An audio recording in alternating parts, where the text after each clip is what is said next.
Olá, queridos, tudo bem?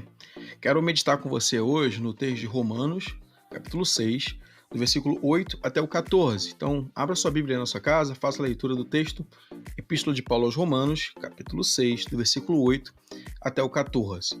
Paulo continua prosseguindo aqui com seu argumento. Nos primeiros 7 versículos, ele enfatiza que nós estamos mortos para o pecado.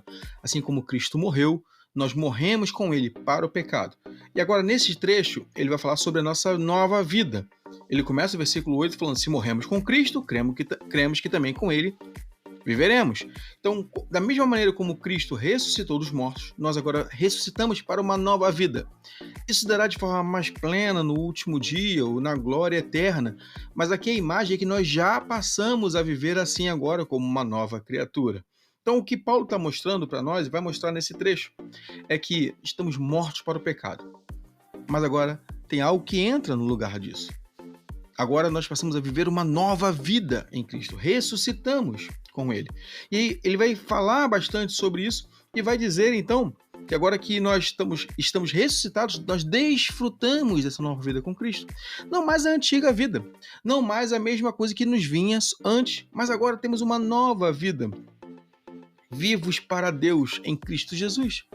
Estamos vivos, não somos mais como mortos que andavam e viviam neste mundo, como zumbis, mortos-vivos, andando e sendo dominados pelo pecado, mas agora o pecado não tem mais domínio sobre nós. Observe que é o que ele fala.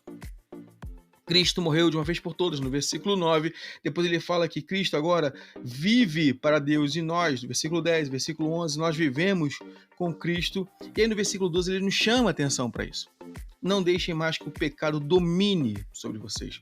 Há um conceito muito interessante de Paulo aqui no capítulo 6 e capítulo 7, especialmente de Romanos. Paulo vai mostrar e demonstrar que o pecado não é tanto o que fazemos, mas o pecado é um domínio que se exerce sobre o homem. Veja, entenda a diferença. Quando nós matamos, mentimos, adulteramos, isso é pecado. Mas na visão de Paulo aqui, isso é o fruto do pecado. O pecado real é o desejo que domina o homem e o que o faz ter essas coisas.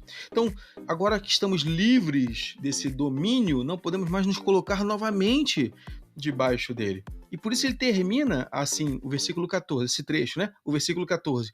Pois o pecado não os dominará, porque vocês não estão debaixo da lei, mas debaixo da graça. O pecado não terá mais domínio sobre vocês.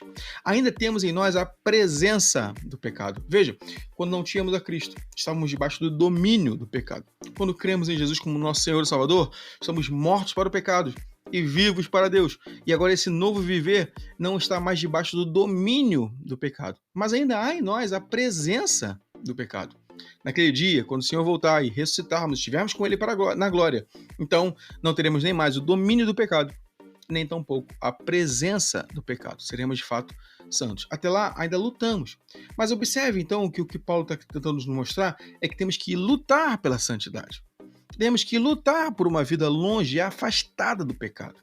É como um prisioneiro que foi liberto das grades, mas que insiste em voltar para sua cela e manter-se ali encarcerado. É isso que fazemos quando, libertos por Cristo, voltamos novamente para debaixo do domínio do pecado. Pode parecer loucura, alguém que estava preso foi liberto, mas que insiste todos os dias em voltar para dentro daquela grade, fechar as portas sobre si e ficar ali na janela olhando para o mundo de fora, segurando as grades. A gente vai dizer que isso é loucura, ele pode desfrutar da liberdade.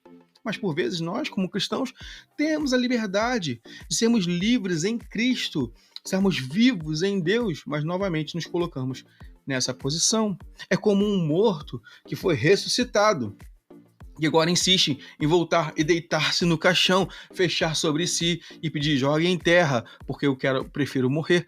Não faz sentido algum. Observe, queridos, então, e é por isso que é tão difícil lutar contra o pecado, porque o pecado é um domínio.